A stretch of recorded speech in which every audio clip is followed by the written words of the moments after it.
Muy bien, muy buenos días. Vamos a dar perdón, al concurso, serían las entrevistas del concurso 248, destinado a cubrir un cargo después de Cámara, categoría MP2, con destino a la Cámara de Apelaciones Civil, Comercial, Laboral y de Minería de la primera circunscripción judicial, con asiento de funciones en la ciudad de Neuquén. En este momento corresponde entrevistar a la postulante Castiglioni Carla. Así que, bueno, doctora, como modalidad, tenemos el hábito de siempre pedirle a los postulantes que hagan una breve introducción respecto de, bueno, qué los llevó, qué los motivó o la motivó a presentar este concurso, una breve presentación personal, unos 5 o 7 minutos, y después pasamos a las entrevistas de los consejeros. Bueno, muchas gracias. Buenos días. Bueno, mi nombre es Carla Castiglioni, tengo 51 años de edad. En el ámbito personal, digamos, les comento que soy casada, tengo dos hijos adolescentes de 16 y 17 años, uno de los cuales este año ingresó a la facultad, el otro está en la secundaria. Y bueno, me recibí de abogada en la Universidad Nacional del Comahue en el año 1998. Desde que me recibí, bueno, inicialmente comencé a trabajar en un estudio como junior. Luego de un tiempo, creo que es lo que en general hacemos todos los recientemente recibidos, busqué, digamos, un ingreso fijo, ingresando en el Consejo Provincial de Educación de la provincia de Neuquén, con la parte de legales. Paralelamente continuaba desempeñándome en un estudio como junior. A lo largo de 3 años más o menos me independicé, generando digamos, desempeñando la profesión en forma liberal en el ámbito de un estudio propio donde compartía gastos con dos colegas. Paralelamente, luego de trabajar en el Consejo Provincial de Educación en el ámbito público, ingresé a trabajar en la Asesoría General de Gobierno en el año 2001, donde estuve hasta el año 2007. Eh, Hago un paralelo porque siempre tenía como un trabajo en la faz pública y a la vez desempeñaba la profesión liberal. Digamos, desde que me recibí he desempeñado la profesión liberal siempre.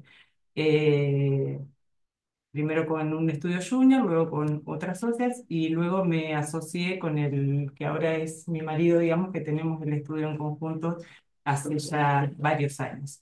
Eh, Aunque mantenemos la independencia, cada uno con sus causas o algunas causas en común también, pero bueno, trabajamos, tenemos un estudio propio.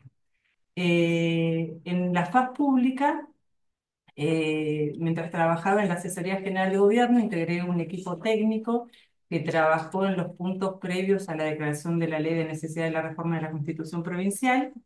Una experiencia riquísima. Bueno, para los que somos abogados, tener la posibilidad de trabajar en lo que es eh, el análisis, la eventual revisión, incluso propuestas de modificaciones de la Constitución provincial, creo que es una de las aspiraciones, digamos, que tenemos del ámbito donde uno puede querer trabajar. Bueno, tuve esa posibilidad de integrar el equipo técnico y luego cuando fue propiamente la convención constituyente, a raíz de ese trabajo en el equipo técnico, se me convocó para ser candidata convencional constituyente, y accedí digamos, a ser convencional constituyente, así que participé en la reforma constitucional que se sancionó en el 2006, la reforma constitucional de nuestra provincia.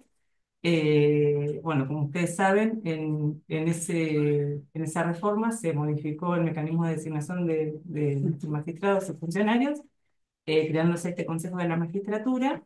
En el año 2007 integré la primera composición de este Consejo de la Magistratura en representación de los abogados. Así que en ese periodo, que fue 2007 al 2011, obviamente tenía la matrícula suspendida y en ese lapso no ejercí la profesión en la provincia de Neuquén porque hay una incompatibilidad establecida en tal sentido.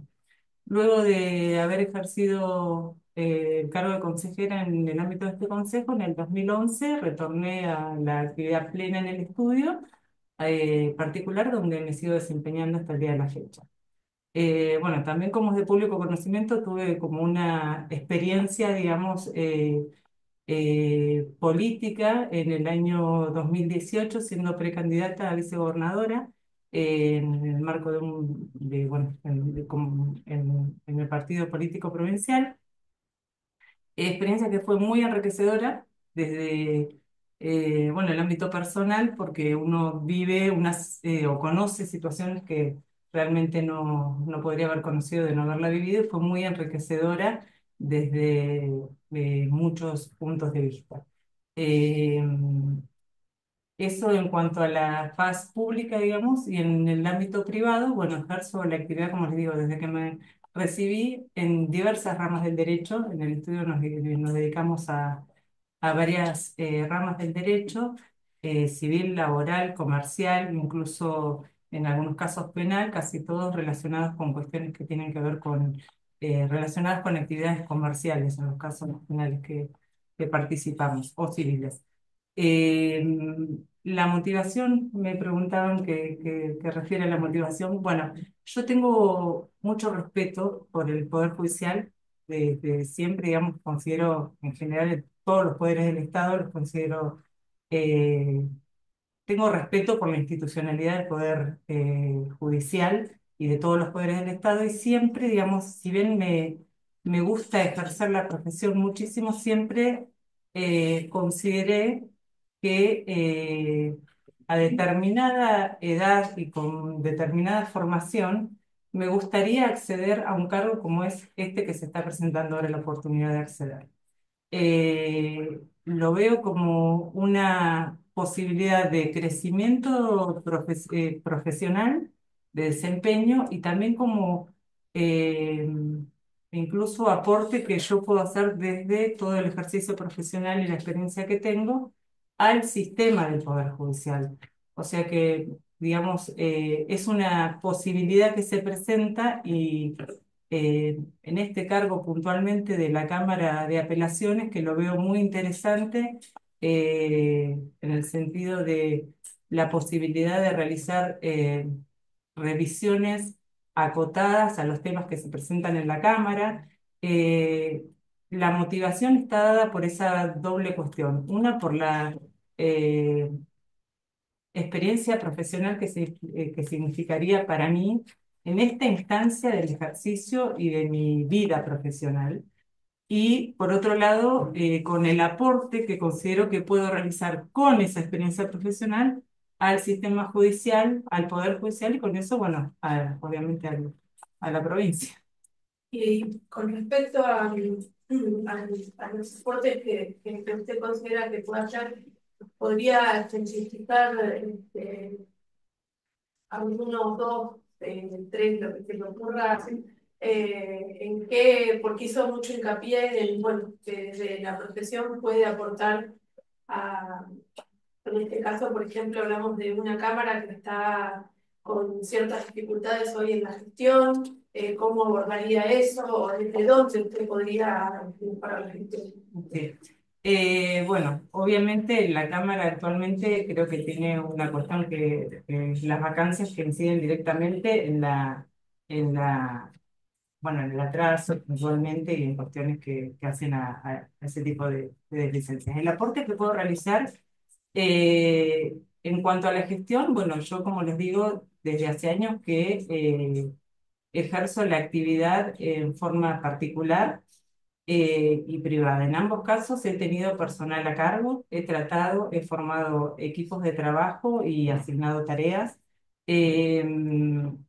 Tengo muy buena relación vincular en todos los aspectos que refieren a relaciones laborales. En toda la experiencia que he tenido, así ha sido.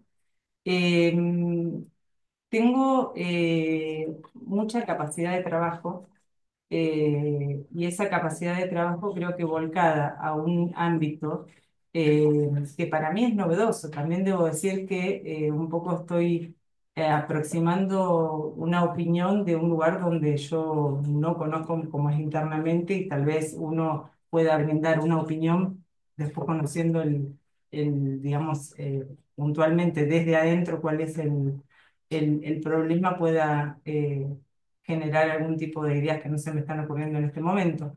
Pero sí, lo que les quiero manifestar es que soy normalmente puedo detectar deficiencias en algunos procesos y soy propositiva de soluciones. En todos los ámbitos donde me he desempeñado siempre he generado cuestiones para mejorar. Incluso ahora desde el ámbito profesional les quiero decir que al margen de las relaciones que uno tiene a través del colegio de abogados y demás, yo particularmente en el ejercicio profesional, si veo una cuestión, no sé, de informática que veo que está siendo, no funcionando correctamente, mando un mail a la parte de informática, a la mesa de ayuda, lo que fuera, tratando de proponer situaciones de mejora. O sea, creo que el aporte que puedo realizar es dar una nueva visión vista desde el lado del ejercicio profesional y a partir de ahí proponer la mejora que considero que pueda, digamos, ser beneficiosa para una mejor implementación de algunas herramientas, para mejorar el sistema. Eh, Creo que esa visión nueva desde el ejercicio profesional puede ayudar a mejorar. Tengo experiencia en ese sentido, en manejo de personal o en relaciones con equipos de trabajo, y en ese sentido, perdón, creo que puedo aportar mi visión desde viniendo de un lugar externo que a veces no tiene tan, eh, digamos, arraigada algunas prácticas que tal vez se consideran ya como preestablecidas o prefijadas y creo que a veces un pequeño cambio o ajuste puede llegar a mejorar. Buenos días, doctora. Mi pregunta va orientada a conocer qué es para usted una justicia eficiente y qué cambios implementaría usted en la ubicada en el cargo. Bueno, para mí, bueno, en este contexto, una justicia eficiente es, además de que obviamente dar una solución jurídica y razonable en relación al caso, creo que una justicia que se expida en un plazo razonable hace a la necesidad de una justicia eficiente.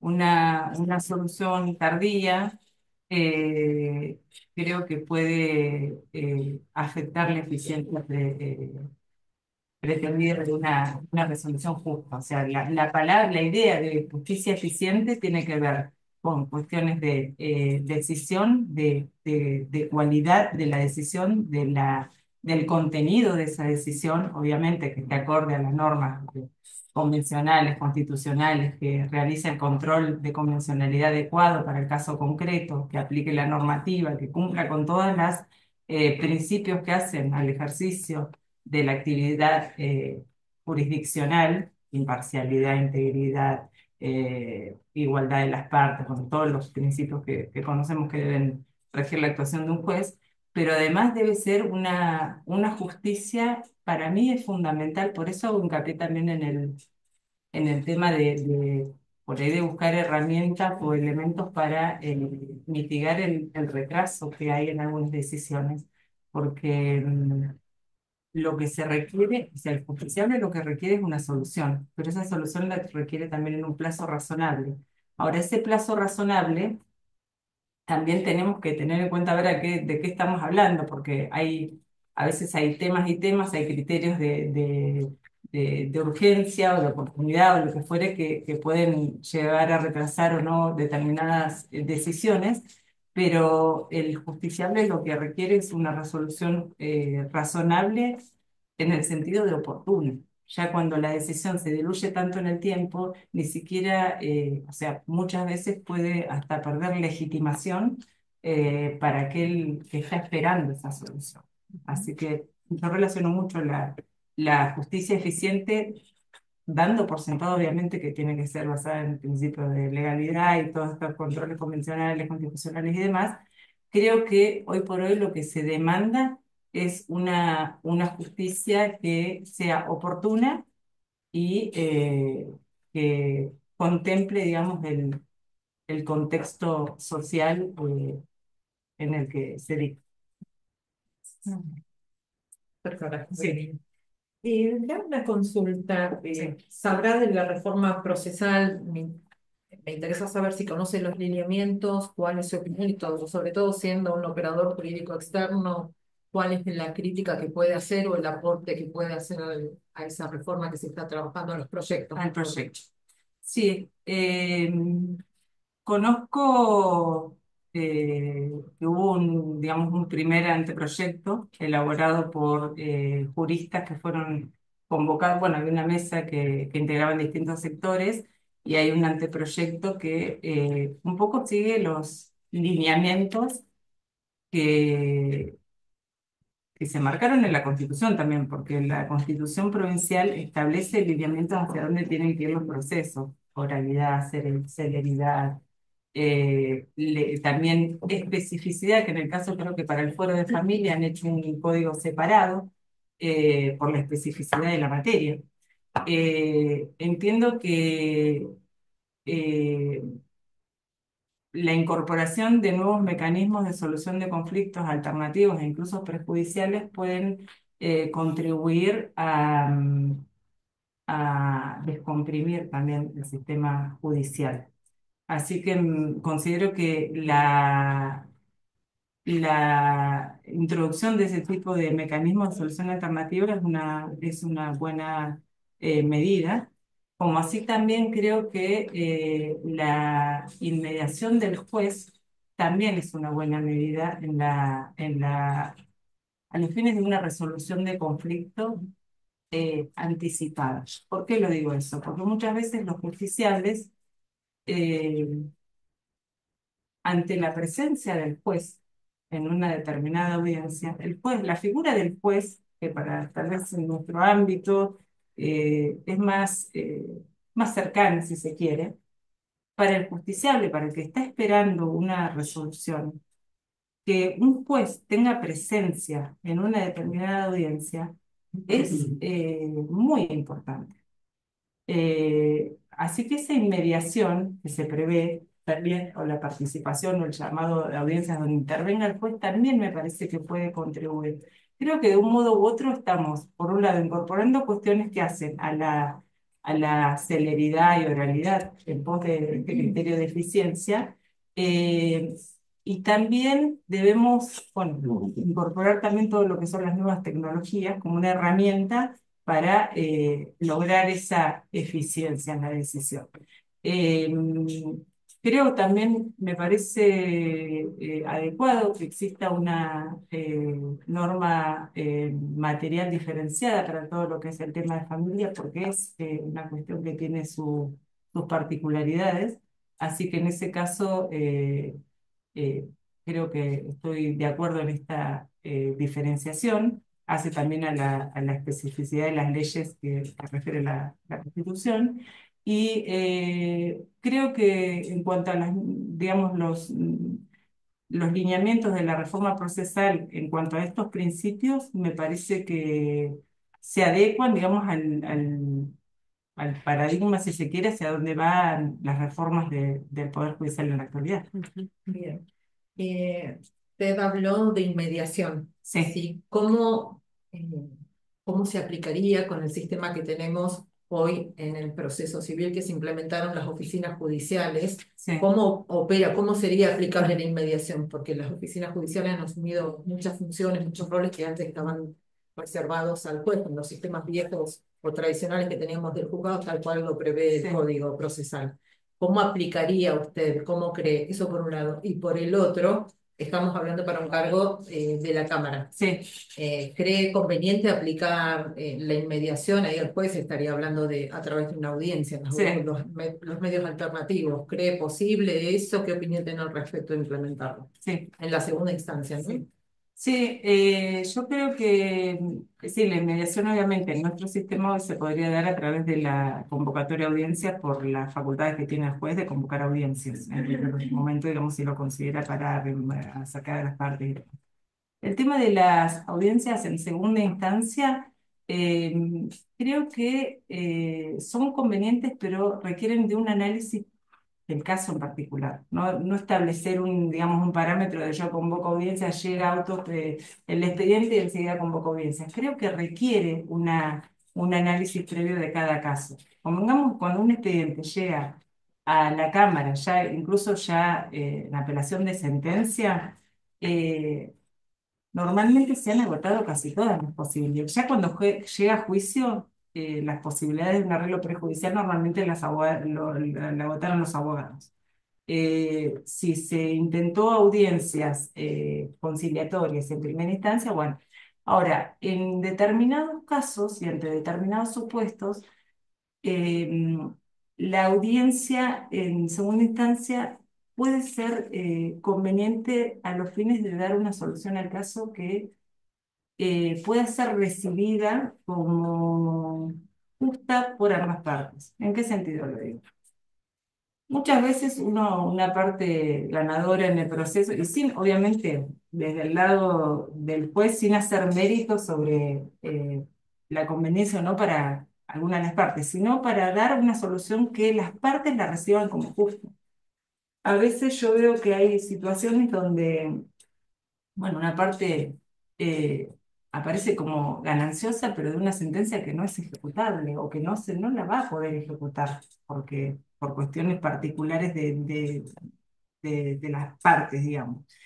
Y tal vez en una audiencia en segunda instancia lo que se puede llegar a lograr es una solución que sea ajustada a derecho, ajustada a las pretensiones de las partes y a las posibilidades de las partes. Eso que va a hacer que una parte, eventualmente gananciosa, pueda efectivamente percibir ese crédito, sea por que acuerden modalidades de pago, porque acuerden esperas en la entrega de un bien, por lo que fuera, y no que se vaya tal vez con una sentencia firme, dictada, pero que no va a poder ejecutar más que con una no sé, declaración de división de bienes o lo que fuera de la contraparte. Entonces, me parece que se pueden, en el ámbito de la Cámara, aun cuando uno a veces dice, bueno, ¿para qué van a hacer audiencias si ya hay una sentencia firme? El que ya tiene la sentencia ganada no va a querer ceder y en la contraparte, bueno, están como en desigualdad de posiciones.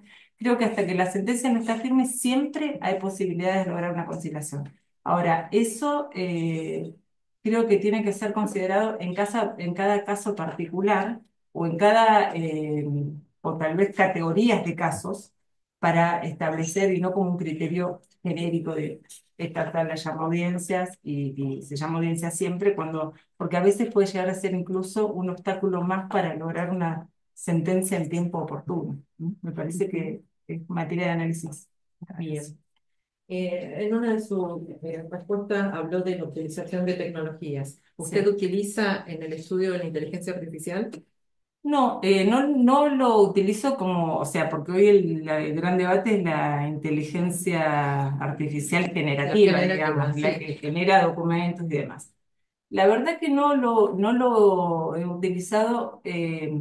He hecho algunas pruebas como para ver cómo es, pero realmente no lo he utilizado y me doy cuenta que realmente se necesita capacitación adecuada para utilizarlo, en el sentido de que eh, sea en este ámbito como en cualquier ámbito, la inteligencia artificial generativa depende de la carga o de la pregunta de lo que uno quiera consultar. Entonces, digamos, hay que estar capacitado en relación a eso. Por otro lado, como al ser un sistema abierto, el de la inteligencia artificial, toma datos de distintos lugares e incluso como está en cierto punto obligado a dar una respuesta, si bien toma datos ciertos, a veces puede realizar una respuesta que se llaman alucinaciones en el ámbito de la inteligencia artificial, que tal vez no es real. Entonces, la verdad es que no la utilizo porque no la he utilizado, pero sí he visto, lo he visto en relación a este tema, que en el ámbito de los poderes judiciales, ¿qué ha acontecido? Hay algunos, bueno, acá creo que en el ámbito local se está haciendo una experiencia, entiendo, en el PEWEM para el sistema de apremios, creo que es para la lectura de los documentos, de los certificados de deuda. Para eso se está utilizando la inteligencia artificial. Ahora, se ha planteado o se planteó una realidad que es que si bien no existe formalmente la utilización de la inteligencia artificial adoptada como una herramienta del Poder Judicial, existen empleados, funcionarios que lo utilizan en forma personal, sea porque utilizan, no sé, el chat GPT o cualquier otro. Entonces, recientemente, creo que en un acuerdo del 26 de febrero del tribunal, se aprobó un protocolo de utilización de esas herramientas eh, individualmente por cada empleado o funcionario. O sea, creo que está bien decir, bueno, a ver, esta es una realidad que se da. El Poder Judicial de Neuquén no tiene aprobada una herramienta o de la utilización de una herramienta formal para las decisiones judiciales. Ahora, hay personas que la utilizan, sea porque les alivia el trabajo, porque, no sé, realizan algún tipo de actividad en serie que lo utilizan. Entonces, para eso se aprobó un protocolo a fin de salvar, es como una especie de protocolo de no sé si decirle ética, pero Sí, sí, de ética. ética en la utilización de la inteligencia artificial de modo personal en el ámbito del Poder Judicial. ¿Por qué? Porque se vio eh, que, por ejemplo, justo ayer que estoy haciendo un curso de compliance y medio ambiente y demás, contaba la doctora Tolosa que no sé, el año pasado hizo una experiencia donde había miembros de poderes judiciales por todo el país. Y claro, y decían que había, por ejemplo, no sé si era gente que hacía las acusaciones fiscales utilizando un chat. Entonces, cargaban los datos de personas, claro, y uno los carga y ya quedan en el universo. Tal vez esa persona después era absuelta o sobreseída o lo que fuera. Ahora quedaba como una acusación fiscal y ese dato incluido en el sistema de inteligencia artificial, luego cuando alguien hacía una pregunta, tal vez le traía un dato que no es verdad. Entonces, por ejemplo, una de las pautas que se establecen en este protocolo, que aprobó el tribunal, es el tema de el anonimato, digamos, el Sí, hacer las anonimato, reglas. claro, anonimizar todos los documentos que uno cargue o eventualmente tenga que someter a la realización de algún acto de inteligencia artificial. Porque hoy, digamos, hoy por hoy, uno de los problemas que hay en el mundo es la protección de datos personales. Y bueno, un aspecto sería esto. Y luego también siempre considerar que es una herramienta de apoyo y que la decisión, la resolución siempre va a requerir del ojo humano, digamos, en el sentido de que eh, firma una persona que tiene que ser responsable de, de esa decisión, sea que si se realizó con utilización del apoyo de la inteligencia artificial o no. Pero bueno, lo cierto es que hoy es una realidad que muchas personas lo utilizan como una herramienta de apoyo y que los poderes, bueno, obviamente eh, muchos organismos, pero obviamente en el ámbito del Poder Judicial, creo que están eh, tomando este tema para ya reglamentarlo y regularlo de modo tal que esa herramienta cumpla con ciertos estándares y protocolos, ¿no? Bien. Eh, Bien, por ese Yo puedo hacer una tema. Sí, sí, intervención por supuesto. en ese tema. Sí. Bueno, justo viendo que desde el Poder Judicial se ha, digamos, reglamentado o se ha, digamos, dispuesto este protocolo, ¿no? Sí. ¿Usted tiene alguna objeción puntualmente con la utilización de la IA? ¿Cómo lo ve? O sea, ¿cuál es la valoración que usted hace? Porque, bueno, menciona que no la utiliza, pero tal vez como que plantea Para No la entenderla, utilizo, para entenderla, no tal la vez he no es una cuestión utilizado, me parece que toda de herramienta. capacitarse o Sí. como dice, es un ejercicio, ¿no? Me parece que toda herramienta que sirva o que contribuya a la eficiencia de la actividad Sí, es bienvenida. Debo decirles que todos tenemos a veces ciertos sesgos con relación, y me parece que también estamos en una especie de cambio hasta generacional. Les diría que uno se tiene que poner incluso a tono con la utilización de estas herramientas. Entonces me parece que incluso si ya se está reglamentando un protocolo de utilización para quienes lo utilizan, ya es reconocer que se utiliza esa herramienta. Por otro lado, también se recomienda que las escuelas judiciales o de capacitación judicial capaciten a todo su personal y bueno, funcionarios con relación a la utilización de estas nuevas herramientas, porque creo que están, o sea, no se puede desconocer y me parece que lo que hay que hacer en estos casos es tomarlas como lo que son, como una herramienta que contribuya a una mayor eficiencia en la tarea que sea. Pero creo que yo, digamos, la cuestión, la- creo que también está reglamentada, porque la utilización de la herramienta no implica sustituir la decisión en el caso del juez o del dictamen que realice alguien que tenga que dictaminar en relación a determinado tema. Eh, Porque, digamos, las reglas de la razonabilidad y de cuestiones que los humanos realizamos en base a miles de cosas. A ver, se ha dado una situación, por ejemplo, que muchas veces la utilización de la inteligencia artificial lo que toma son experiencias de decisiones anteriores. Ahora, depende del país de donde se tome la información. Hay países que tienen sesgos de discriminación, ¿Quién de... hace los algoritmos?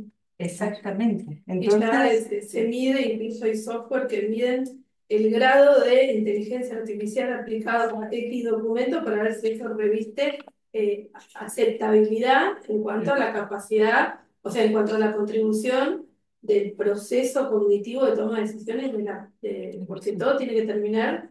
en una resolución Claro, que es un poco el debate actual, es la IA generativa en procesos determinados, respetando la carta de alguna forma de la UNESCO que establece parámetros y que dice que esto nunca puede sustituir la decisión humana, Tal porque cual. ahí es un poco, eso no quiere decir tener sesgos, digamos. Exactamente, Pero pero la bueno, ponderación es que hace el humano no la va a hacer nunca.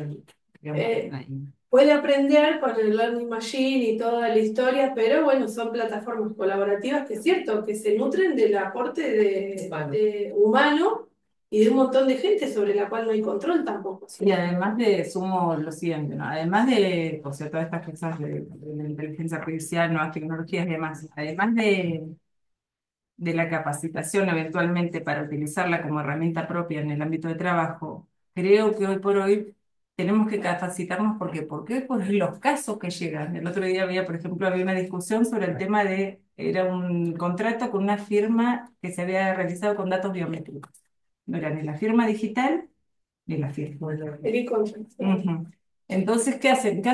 Uno cuando tiene que decidir sobre un contrato que se realizó en base a nuevas tecnologías, que nunca hiciste, no trataste vos, trataste con un bot, firmaste con tu cara, bueno, son todos nuevos desafíos que, que ponen también sacuden un poco las estructuras que tenemos habitualmente del derecho habitual, digamos, pero son formas en las que nos tenemos que ayornar también, digo, como utilización de herramientas, pero también para poder decidir casos que se presentan y se van a presentar que tal vez ahora no los podemos ni imaginar.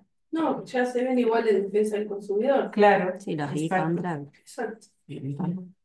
No, sigo insistiendo porque da para mucho más, pero Sí. me interesa. Ya en el rol de magistrada, ¿no?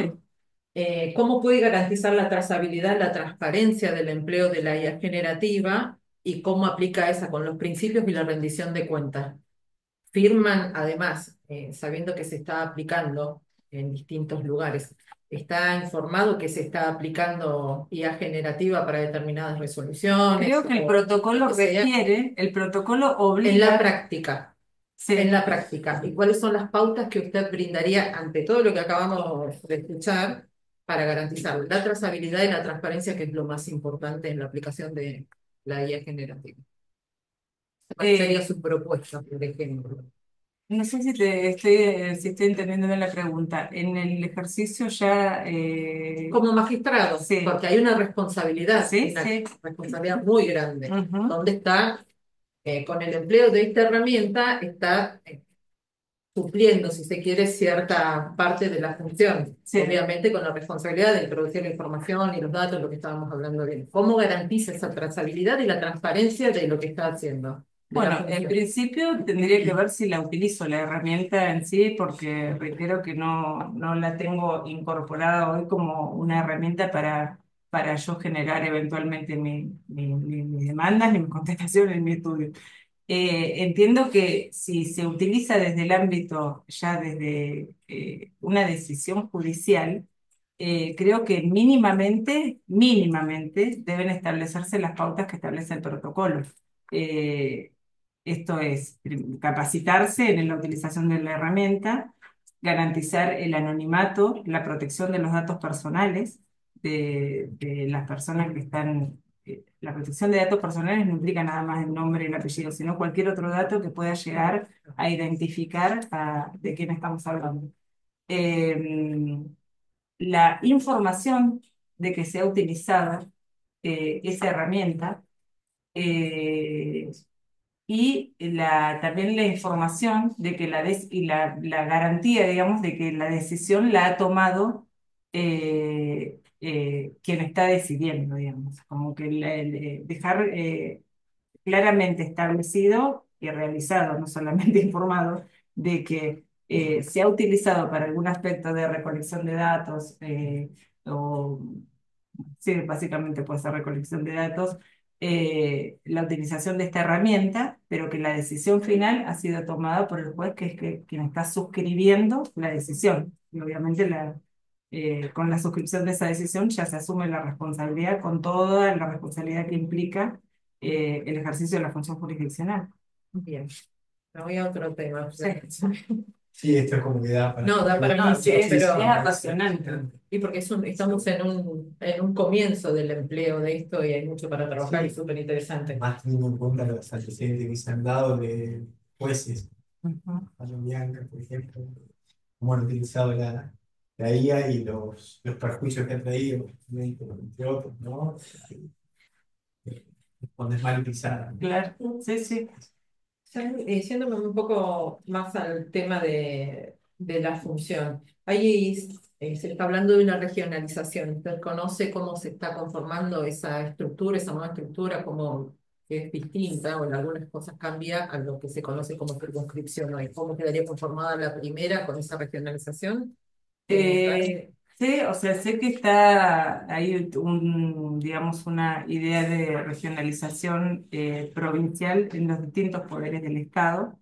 Eh, en la primera circunscripción, creo que se llama Confluencia, no conozco desde el ámbito jurisdiccional, digamos, cómo se... Queda organizada. Lo que me interesa es la parte del Poder Judicial, ¿no? Claro, Porque también se va a ver afectado por esa regionalización. sí. Si eso, si conoce cómo va a quedar conformada. No, Cómo pero le- creo que sí hoy una situación que se da, creo que es, por ejemplo, la primera circunscripción tiene Rincón de los Sauces actualmente, que creo que con el sistema de regionalización propuesta, Rincón de los Sauces pasa a estar fuera de lo que hoy es la primera circunscripción y conforma todo un esquema de vaca muerta, exactamente.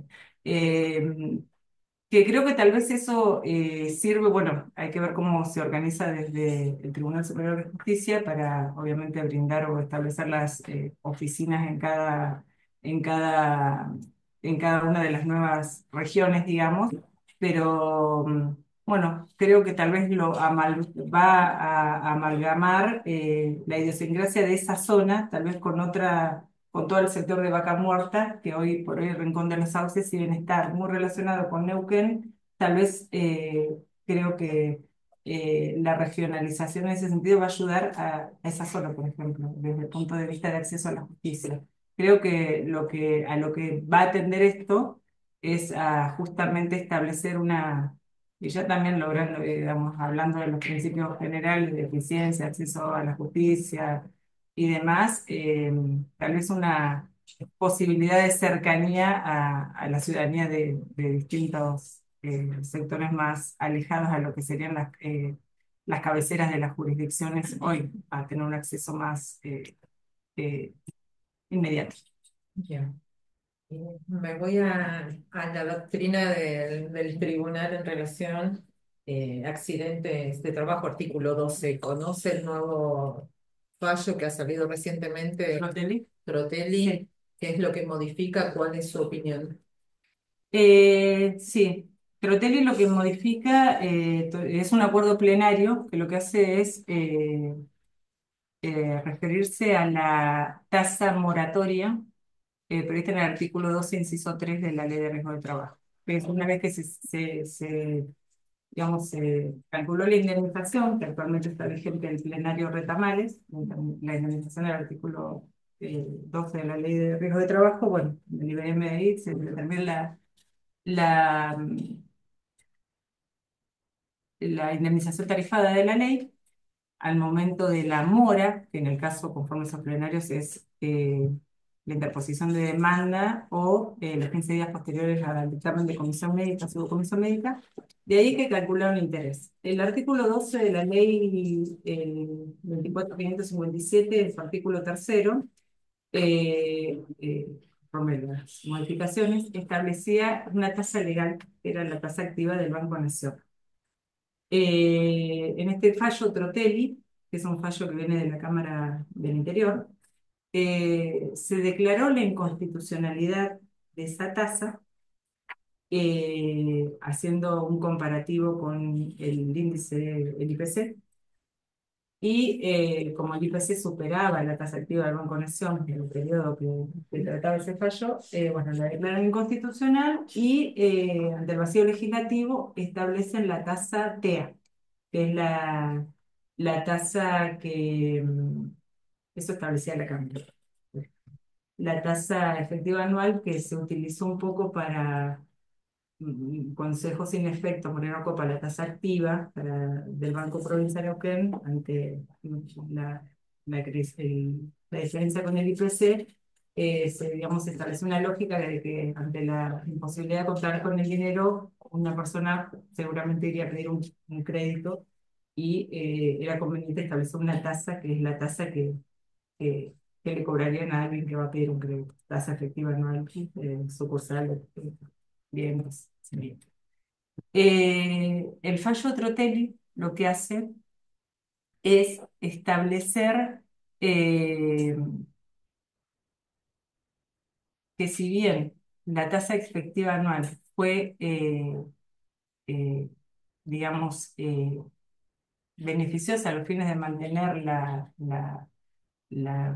digamos, el valor del dinero. No lo quiero relacionar con el índice inflacionario porque también hay toda una discusión a ver si la tasa moratoria no debería establecerse como correctora de los índices inflacionarios. Pero bueno, lo cierto es que ante la tasa activa, eh, ante la aplicación de esa tasa y viendo los niveles de IPC que se dieron con posterioridad, especialmente desde el mes de abril del 2024 a la fecha, se advierte que la continuidad de la aplicación de esa tasa, que era la que aplicó la Cámara en Trotelli, la Cámara aplicó tasa TEA, era mucho mayor que el índice, el IPC del IPC. Entonces, lo que hace la Cámara es, perdón, el fallo plenario de Trotelli lo que hace es confirmar parcialmente, porque está bien, declara la inconstitucionalidad parcial, pero para ese periodo posterior a marzo del 2024 a la fecha, ya vuelve a la tasa legal. Porque si hubo un periodo donde la TEA fue, digamos, podría ser utilizada como corrección, pero ya hoy, haciendo el análisis, vuelve a la tasa legal. Y bueno, en ese fallo también hay una cuestión, porque si bien obviamente se trata de la interpretación del artículo 2, inciso 3 de la Ley de Riesgos de Trabajo, hay uno de los votos que refiere como que ya debiera ser considerado ese criterio para todos los casos donde se está aplicando la TEA ¿Y cuál es su opinión al respecto? y a mí me parece que sí, por ejemplo, justamente estuve viendo una liquidación esta semana donde, por ejemplo, enero de este año ahora, la inflación, el IPC es de 2,7, 2,8, no recuerdo. La tasa activa del BPN eh, era de 3, algo, y la tasa TEA del 12. Entonces me parece que el criterio, me voy de lo de Trotelli porque es riesgo de trabajo, vuelve a la Pero es tasa legal del interesante porque en BNA. atención a ese voto minoritario. Claro, me parece que si el criterio fue anteriormente que se había disparado, que si existía una distorsión, ya la tasa de interés no cubría la devaluación monetaria por IPC y por eso se recurrió a la tasa TEA, habiendo variado las circunstancias que hicieron recurrir a esa tasa, me parece que correspondería, digamos, tal vez retomar el criterio de Alosilla que estás activo. Máxime, a ver, debo decir también que el tema de interés y el tema inflacionario en nuestro país ha generado diversas posturas, al punto que en una época se aplicaba una vez y media, dos veces una tasa. La Corte dijo que la facultad de los jueces es aplicar una tasa. Entonces, ya ese criterio que utilizaban antes de dos veces la tasa promedio o lo que fuere, ya no sería acorde al criterio de la Corte, porque el juez estaría excediendo, inventando una tasa que no existe, duplicando una determinada tasa. Eso lo ha dispuesto A la Corte. ver, y con este nuevo criterio, ¿cree que mantiene incólume las deudas, los créditos del justiciable, de una persona que está esperando una sentencia? Con eso, Si la tasa supera el IPC, digamos, dejando a salvo, bueno, pero a ver, claro. ¿pudo ver cuál fue el IPC desde el 1 de abril 2024 a la fecha y cuál es la tasa nominal anual para hacer el comparativo y ver Bueno, en si... el mismo fallo de Trotelli, el doctor Macieres hace un comparativo global de No global de todo, sino no, no, por en eso el periodo ese. ese periodo que Sí, se sí, sí. modifica, porque dice, bueno, la TEA era muy elevada, pero esto es una cuestión de criterio y de, para ver nada más, y de Sí, sí, opinión, sí. ¿no? Mi pregunta es, con este fallo, ¿qué es lo que se va a aplicar en accidentes de trabajo? Por Sí. lo menos lo que dice, lo que se resolvió ahí. ¿Deja incólume el crédito? Si supera no tengo ahora, no recuerdo exactamente los parámetros de IPC y de tasa en cada uno de los meses, pero si supera el global, digamos, de crecimiento o de devaluación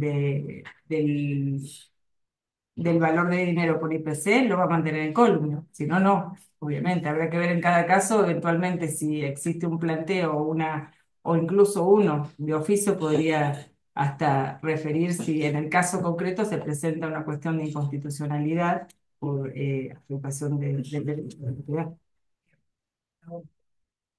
En enero de este año, la Suprema Corte de Mendoza realizó una encuesta de opinión acerca a los ciudadanos para ver la opinión que tenía del servicio de justicia. Si tiene conocimiento cuál fue el resultado y de hacerse esa encuesta acá, ¿cuál cree que sería el resultado? No como operadora, sino para la sociedad misma, la visión que tiene la sociedad del servicio. La verdad, la encuesta de Mendoza no la conozco, pero si me quiere comentar, yo le doy mi opinión sobre lo que... No, tomé nota de algunos. Más del 90% dijo que era negativa, el 58,9% dijo que era pésimo y el 33% regular. No en una sumatoria, sino ¿Cuál era la de los pregunta? conceptos, de cómo veía el funcionamiento del servicio. Era a la ciudadanía, fue en enero de este año, pero más allá de esos resultados, puntuales. Si se hace en Neuquén, ¿cree que daría que ese sería la orientación o más o menos lo que se va, los No, yo resultados que creo se obtienen acá? creo que habría que hacer un corte de quién ha utilizado el servicio de justicia y quién. Ciudadano común, es una encuesta que se hizo a la gente de lo que ve, de lo que... Pero es un, si lo saben. No, no lo sé. No lo sé. No, no lo conocía el estudio. Muchas gracias. Bueno, doctora, Bien, ¿cómo se siente hasta ahora? muy bien. Eso es importante. Bueno, yo lo voy a saber por otro lado. Vamos a hablar un poco de usted. A ver, le vamos a hacer una pregunta relacionada a lo que comúnmente se consulta acá sobre fortalezas, debilidades. Quiero que me comente un poco cómo lo evalúa usted o cómo se evalúa usted. Eh, ¿Por qué este pleno debería elegirla como un resumen a todo eso? Y en ese análisis hay algo que usted dijo en su presentación que tiene que ver con, mencionó que integró una fórmula a una elección y que, bueno, tuvo una experiencia, lo resaltó como tal. Entonces, en el medio de eso, a ver para qué le sirvió o qué aprendió de todo eso. Eh, bueno, en relación a por qué debieran elegirme, primero no es que debieran, porque sí, digamos, pero creo que soy una persona y una profesional que soy muy responsable. Eh, reitero, hago alusión a mi capacidad de trabajo porque sé que la tengo. En todos los lugares donde me he desempeñado, eh, lo he hecho con muchísima responsabilidad y entiendo yo que dejando algún tipo de huella, digamos, Sí. que ha contribuido al mejoramiento de ese lugar donde me he desempeñado. Eso en cuanto a las cuestiones donde he trabajado puntualmente.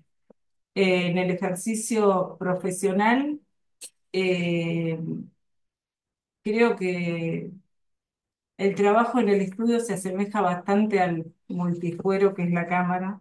Uno toca temas de todo tipo y salta de un caso a otro, por lo menos en el ámbito de nuestro estudio, que tomamos diversos temas eh, que debemos estudiar en profundidad, a veces con mucho tiempo de antelación, que uno va estudiando un tema para demandarlo, analiza, y a veces tiene que estudiar en profundidad temas que se te vencen en 5 días. Ese ejercicio, ese profesional, eh, da una capacidad de trabajo que es la que yo resalto. Eh, También porque en el ejercicio profesional, en el caso de mi estudio, el trabajo lo realizo yo.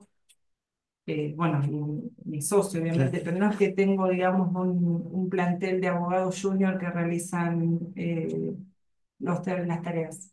Eh, digamos, es el típico estudio, digamos, que atendido por sus propios dueños. Así que nosotros eh, digamos, un poco sabemos desde atender al cliente, escucharlo, eh, tomar la distancia necesaria, pero a la vez empatizar en otras cuestiones, tomar resoluciones que implican desde cómo va a ser la estrategia, eh, cómo se va a plantear, hacer ese trabajo con la mayor responsabilidad. Luego, ante una decisión que a veces es favorable y otras veces no, es comunicar esa decisión también al cliente. Toda esa experiencia me parece que volcado al ámbito jurisdiccional es enriquecedora. O sea, creo que sirve, digamos. Y creo que ustedes deben elegir a quien consideren que están en mejores condiciones para cumplir este rol en la Cámara. yo puedo aportar lo que es mi experiencia como profesional bueno, como persona, trato de vivir mi vida con una forma de ser que creo que se puede adaptar a lo que es la función jurisdiccional, en el sentido de que no tengo que, ¿cómo les diría? No tengo que vender ningún personaje, se los voy a decir chabacanamente, pero es del modo que me sale. Eh, Desde que me inscribí en el concurso, lo desempeñé de la mejor manera que creo que lo podía desempeñar. Y acá, bueno, les doy las respuestas de lo que realmente considero y pienso en cada una de las cuestiones que me están preguntando. Creo que lo que aportaría a la Cámara es eso, es lo que he generado y me he desempeñado hasta la fecha que llevo más de, pues se sacaba la cuenta y la verdad que pasa el tiempo, son 27 años, casi 26 años de abogada, pero bueno, en un ejercicio ininterrumpido de la profesión, en el sentido que lo interrumpí cuando estuve acá, pero también, como ustedes verán, en cuestiones relativas a la justicia y demás. Así que por eso. ¿Y algunos aspectos que considere que tenga que trabajar, digamos, esto con fortalezas y debilidades? O, Sí, lo estuve analizando porque sé que tal vez era una pregunta y es difícil cuando uno también está en el ámbito de una competencia analizar sus propias debilidades, digamos. Y yo creo que una de las debilidades que tengo es que me cuesta delegar el trabajo. Pero bueno, también lo analicé a ver si es una debilidad cuando te digo atendido por tus propios dueños, tal vez es porque uno se siente que también tiene que estar revisando o estando. En el ámbito de la Cámara y a la hora de la función jurisdiccional, tampoco sé si es tanto una debilidad, digamos, porque hoy por hoy está todo, si bien la Cámara no tiene la estructura de la oficina judicial, creo que lo han establecido de modo similar. Entonces, un poco el magistrado está abocado a la decisión, que en cierto punto es indelegable. Así que, pero bueno, sí, esas son algunas cuestiones que... está bien. Doctora, Y ponerme a tono con la inteligencia artificial. sí. Otro aspecto, bueno, que te quiero consultar, en su experiencia, ¿cuánto tiempo le lleva hoy a un ciudadano eh, un juicio de daños y perjuicios o un juicio laboral? En promedio, en primera instancia, hoy por hoy, viéndolo en los últimos 10 años. ¿Cuánto se demora sacar un juicio de Neuquén? Y, ahí hago la diferenciación, creo que es más el de daños y perjuicios que el de laboral, obviamente, por la cuestión del tipo de trámite, ¿no es cierto? Pero 2 años, estimo que Mínimo. sí. Y si va a Cámara, Sí, otros 3 años más. O sí, con sentencia en segunda instancia. sí, sí, se demora. Por eso Sí. yo hago mucha referencia al tema de la oportunidad de la resolución, que no solo para lograr digamos, objetivamente el criterio de justicia, sino también para la legitimación que esa resolución tenga en el justiciable. Seguramente reitero que desconozco la encuesta que decía, pero cuando uno más legitima las decisiones judiciales, creo que eso es como un círculo virtuoso que va también generando una mayor confianza en el sistema judicial y, digamos, la idea de la mejora de la justicia y la correcta desempeño de los poderes del Estado. Creo que cada uno, desde el rol que le toque, tiene que contribuir a que esa mala imagen, pero desde el rol hasta le hablo desde el rol del abogado. Yo a veces voy a algunos organismos y les digo, "Che, al final, o sea, no, es como que a veces la gente con razón critica a los abogados o a la justicia. Sí. Entonces, la legitimación de las decisiones tiene que ayudar a que esa imagen se modifique, porque yo sé que, o sea, como comencé hablando, tengo mucho respeto por el Poder Judicial porque también sé lo que se trabaja en el Poder Judicial. Está bien. Continuando con esta línea. que tiene que ver con la demora, con los tiempos. Hoy, según los datos con los que cuento, cada camarista tiene 150 expedientes para sentencia, Ujú. ¿sí? En base a cómo está constituida la Cámara, ¿no? Y en base también a las vacancias que hoy se está cubriendo uno. Eh, Usted mañana es elegida jueza vocal para integrar una de la Cámara, después serán por salas. ¿Cómo o qué propone usted para poner al día esta situación actual? Y discúlpeme, y Sí. tiene una alternativa que se ha barajado pero no ha prosperado últimamente, que es de que vocales de la Cámara del Interior puedan subrogar a la Cámara aquí en Neuquén Capital, y que bueno, hasta el momento no ha prosperado esa idea. Pero para dar soluciones concretas a la situación actual, ¿cómo lo haría usted o qué piensa de la segunda pregunta también? Bueno, vi las estadísticas que refiere, veo que hay, a ver, voy a separar las cuestiones. Obviamente una de las cuestiones es, me parece, la cobertura de las vacantes que están en trámite. Estamos Sí, de acuerdo, claro. lo obvio en el esquema porque están tramitando o prontos a llamarla la cobertura de las vacantes. En las estadísticas yo he visto que, por ejemplo, el máximo cúmulo es de temas de RT.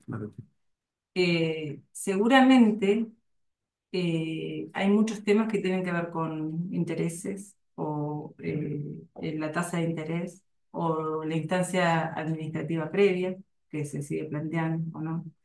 Entonces, creo que haría o propondría un esquema de trabajo para eh,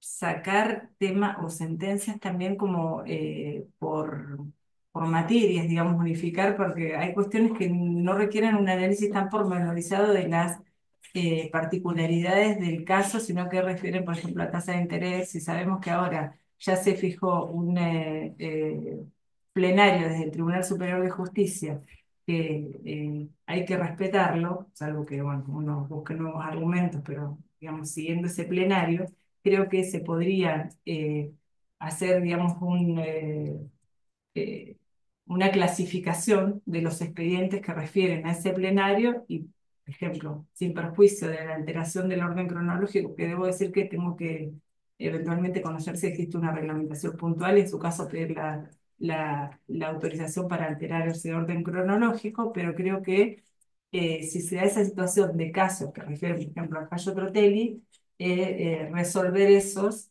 y creo que se descomprimirían. Por otro lado, bueno, hay cuestiones que creo que en breve también ayudarán a descomprimir, pero no solo la Cámara, sino el sistema judicial en general. En relación a RT, que reitero, es uno de los máximos, la máxima cantidad de casos que veo que hay. eh, la Creo que prontamente están trabajando con establecer la Comisión del Interior para que se ponga en marcha, digamos, la ley 3141 que eh, adhirió a la Nacional sobre la instancia administrativa previa, pero de modo condicionado a que haya una comisión médica en el interior. A ver, esas cuestiones que tal vez no dependen del vocal que ingresa a la Cámara, pero me parece que Que si pueden contribuir claro. o sea, todo lo que ayude a descomprimir, incluso las nuevas herramientas que se ven que se van a trabajar en el proyecto de Código Procesal, creo que lo que ayude a descomprimir el sistema va a redundar en una mejora del servicio de justicia. Se me ocurre, sí, hoy por hoy clasificar, em, hacer esta clasificación por temas, a ver si hay algunos temas que se puedan sacar, digamos, con relación a determinados criterios que ya haya establecido el Tribunal Superior, o que uno tenga un criterio que sean similares, como para bajar la cantidad de expedientes y poder abocarse con mayor eh, digamos, a las cuestiones más de fondo que requieren un análisis mayor al que sea, por ejemplo, la determinación de una tasa. ¿Y estaría de acuerdo? Una segunda pregunta que le hice, o no de acuerdo, digo, que la Cámara, que integrantes de la Cámara del Interior puedan subrogar a la Cámara acá en Neuquén, vocales del Interior, no de la Cámara Civil del Interior. Yo creo que sí, no hay inconveniente. No sé, la verdad que desconozco cómo es el cúmulo de trabajo de la Cámara del Interior también como para referir a ver si están en condiciones ellos de subrogar. Creo que no hay inconveniente, pero creo que considero básicamente que eh, lo que mejor puede ayudar es a la cobertura de las vacantes, porque después también creo que se resiente tal vez el servicio de justicia en el tema de subrogancias y demás, así que creo que es una de las posibilidades, ¿sí? Pero bueno. Está bien. Por último, por ahí hago una mención a una pregunta que usted hizo, consejero, pero me va a disculpar. Usted fue convencional constituyente, fue integrante de este consejo y hay un tema que se cerró hace pocos meses que tiene que ver con este fallo que confirmó la Corte, el tema del examen de dominio de los magistrados. Sí, El de la posición. exactamente. ¿Qué opinión le merece en sí, para que sea una respuesta concreta? ¿Y qué otra herramienta podría contar la sociedad para hacer un control? En realidad apuntaba al tema de gestión, no apuntaba al Sí, tema de la sentencia. A que pueda haber un control externo que se pueda hacer una visualización sobre tanto esto que tiene que ver con la justicia en sí, el descreimiento que hay, y que ujú. se pueda poner ante la sociedad cómo hoy, cuántas horas trabaja un juez, cuántas sentencias dicta, cómo atiende a los matriculados, cómo atiende al ciudadano, etcétera, etcétera. Sí, sí, conozco, en realidad la Corte creo que no abrió el recurso, ¿no? No, no, Claro, entonces lo confirmó confirmó quedó el... confirmado por el Ah, 280. Lo que voy a hacer una ujú. salvedad ahí, porque muchas veces se refiere a que se confirmó que no se puede, que es inconstitucional digamos, evaluar la idoneidad de los jueces, y Mm, en realidad lo que se dijo en el fallo es que ese tema no estaba incluido en la ley de necesidad de la reforma, con lo cual la Convención Constituyente excedió las facultades que la legislatura le otorgó al momento de declarar la necesidad de la reforma. mm, Eh, es una cuestión técnica, pero bueno. sí, Eh, y bueno, obviamente siempre la cuestión de la evaluación, de la idoneidad y demás, se refería a la cuestión de la gestión, porque el contenido de las sentencias obviamente no es nunca revisable, menos por un órgano externo. Esa revisión se hace por los mecanismos el doble de control. recursos Sí. que establece el propio Poder Judicial. Eh, Ahora, respecto de la legitimación, yo creo que hoy lo que es a la transparencia y la información es una fuente que puede llegar a tener buen efecto en la ciudadanía. Eh, y la información que vaya mostrando una mejora continua en estas cuestiones, en los tiempos de expedición, de las resoluciones, eso de las horas que trabaja y demás me parece que, bueno, puede llegar a ser, pero no sé si, yo creo que hoy lo que el justiciable quiere es que se le dé una Una solución, y que solución. se le dé una solución conforme a derecho en un plazo razonable para la ciudadanía. Entonces me parece que la publicación de los datos, la información en relación a tal sentido, me parece que es un mecanismo como para que contribuya a eso. Gracias. ¿No? ¿Qué tal, doctora? Bueno, es la primera vez que me toca entrevistar a alguien que fue consejera, así que es un poco rara la situación porque ya Sí, estuvo de para este lado y sí me imagino que para usted también. Un poco en relación a lo que le preguntaba el consejero preopinante, usted, más allá de la cobertura de las vacantes, ¿no cree que con el crecimiento poblacional que ha tenido Neuquén ya no estamos en hora de crear una nueva sala, o sea, una cámara con una sala más, Eh, para agilizar los trámites? Eh, sí, puede ser, ya eso es una cuestión creo de política judicial que tal vez me excede, pero puede ser una herramienta. Sé que también hay un requerimiento, creo, de la Cámara, que es, en realidad la Cámara tiene 7 vocalías.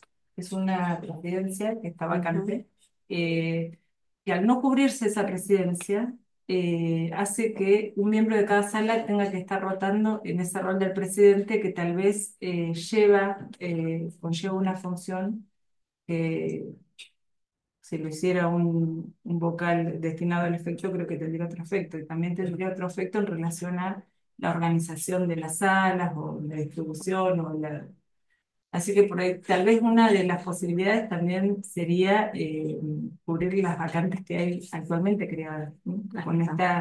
Con esta y con la de la presidencia, evitando de ese modo que un vocal de sala tenga que rotar en funciones que hacen a la presidencia de la sala. Pero bueno, la creación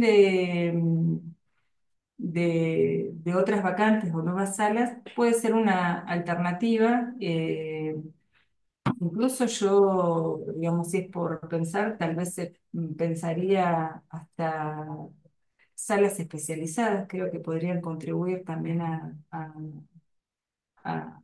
a descomprimir este tema. En el caso, si hablamos, por ejemplo, del Código de Especial de Familia, tal vez una sala especializada en materias de familia o en materias de accidentes, lo que fuera, pero bueno, son cuestiones de políticas judiciales que no, bueno, reitero, me exceden porque tampoco cuento con los datos como para tomar ese Bien. tipo o dar ese tipo de opinión. Y en reiteradas oportunidades te habló que, bueno, que la sociedad lo que necesita es que las cuestiones se resuelvan en un plazo razonable. ¿Cuál sería ese plazo razonable desde que uno presenta la demanda hasta que tiene la respuesta de la justicia para que cambie esta imagen? ¿Cuál sería el plazo? Bueno, hay cuestiones que tampoco se le pueden achacar todo a la justicia, digamos, porque hay trámites que dependen un poco de la instancia de la parte y demás, así que me refiero yo a que cuando el expediente está a resolver, que obviamente por esta cuestión muchas veces, si bien hay plazos legales establecidos, se van prorrogando porque fundada en estas cuestiones de vacancias o de cúmulo de tarea que hay,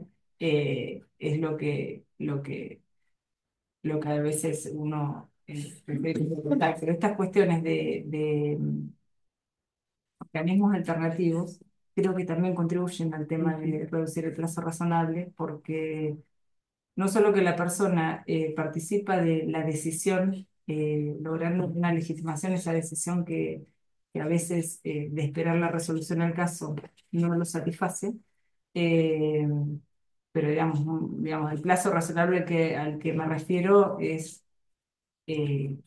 no lo podría cuantificar en tiempo, pero digamos, que le dé solución a su problema, que el problema que se llevó a la justicia a resolver, cuando se resuelva, uno no recuerda ni para qué fue la justicia, me explico. O que ya esté tan distorsionado el tema, sea por tasas de interés, por IPC o lo que fuera, que no ni da una solución ni termina de reparar un daño. ¿Y qué implicaría ahí la tutela judicial efectiva, digamos, con la resolución alternativa de conflictos? ¿Cómo jugaría para usted? No, la tutela judicial efectiva se garantiza igualmente porque siempre la resolución alternativa de justicia del conflicto va a estar enmarcada en un ámbito de un procedimiento judicial que va a estar, según la materia que fuere, va a tener que ser homologada o no. O sea, la tutela judicial ya, digamos, se garantiza con el acceso a la justicia, el debido proceso y una resolución que resuelva el caso conforme a derecho. Creo que ahí está garantizada. Ahora, el mecanismo de resolución, sea por una sentencia o por una conciliación lograda en el ámbito de una resolución alternativa de conflicto, no impide la existencia de una tutela jurisdiccional efectiva. Bien. Y cambiando un poco de tema, ya que usted fue parte de la Convención Constituyente y fue miembro de esta primera composición del Consejo, ¿cuál fue su experiencia al pasar por el proceso del cual intervino en el diseño de reglamentos y demás? No, la verdad que es una muy buena experiencia, muy buena. Da un nervio distinto, digamos, Claro. estar sentada de este lado y participar de todas las etapas del proceso. Eh, Buenísima la experiencia. Sí me pareció un poco bueno, pero por cuestiones tal vez ajenas se dilató un poco en el tiempo y eso, digamos, cuando uno está concursando, es como que Sí. está la incertidumbre o la Claro. cuestión de que está en un proceso en marcha, pero la verdad que me parece todo muy bien, obviamente que han incorporado un montón de cuestiones desde esa primera composición que fue en el año 2007 hasta ahora, todo lo que hace a la posibilidad de acceder a los exámenes a través de YouTube, o sea, creo que son cuestiones que hacen también a la transparencia en esta función constitucional que tienen ustedes, me parece. Filmar las entrevistas, filmar las entrevistas. Todo, sí, me Porque parece antes que... salían grabadas, ¿te acordás? Ah, sí, sí, sí, sí. Grabadas. No, y ahora me parece, la verdad que una experiencia buenísima. Bueno, Gracias. gracias. Sí. Sí, a mí yo creo que ya me han dejado 100 preguntas con Disculpe, me saqué. Tengo toda no, en realidad ha estado muy variado todas las preguntas que han realizado, entonces por mi parte, siempre está muy bien. Gracias.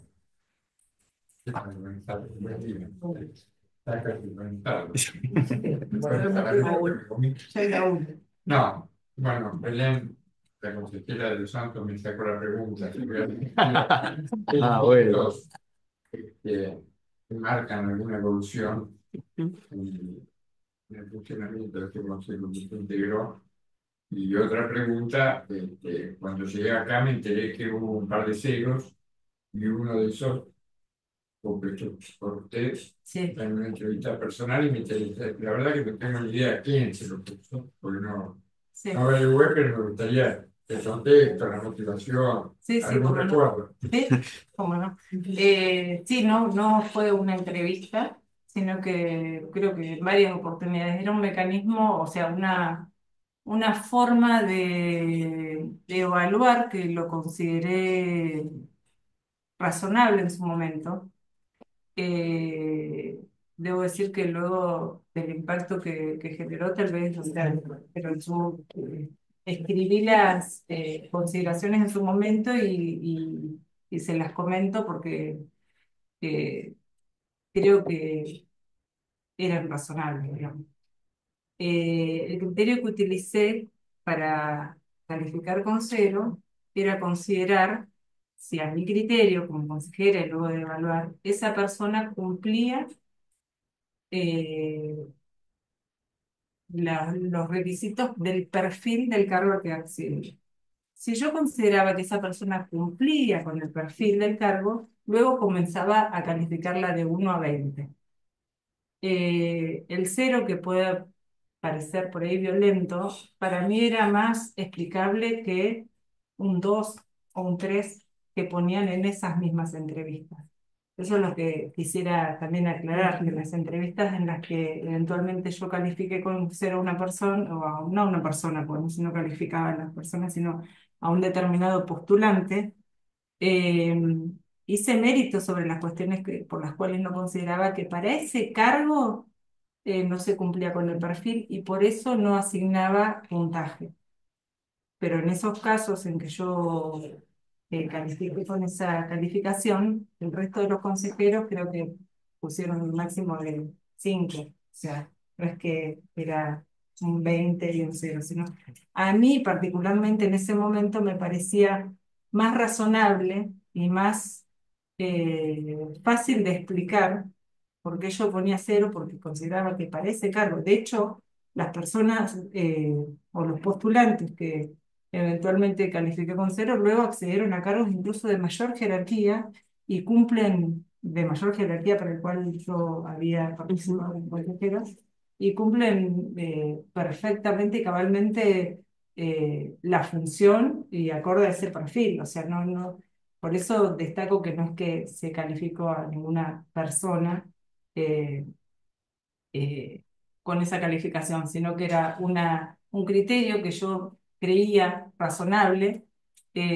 para considerar, para decir si a mi criterio como consejera, y luego de evaluar las circunstancias que las exponía motivadamente en cada resolución, el postulante cumplía o no con el perfil para el cargo. Ustedes saben que acá hay distintos cargos que van desde cargos que tienen determinada requisito, que a veces el trabajo es siempre el mismo, que cargos que requieren otro tipo de predisposición o de aptitud. Bueno, en base a lo que consideraba y analizaba yo como consejera en ese caso, mm, hacía ese corte, digamos. Si lo consideraba acorde al perfil, realizaba la calificación de 1 a 20. Si no lo consideraba acorde al perfil, lo calificaba con 0.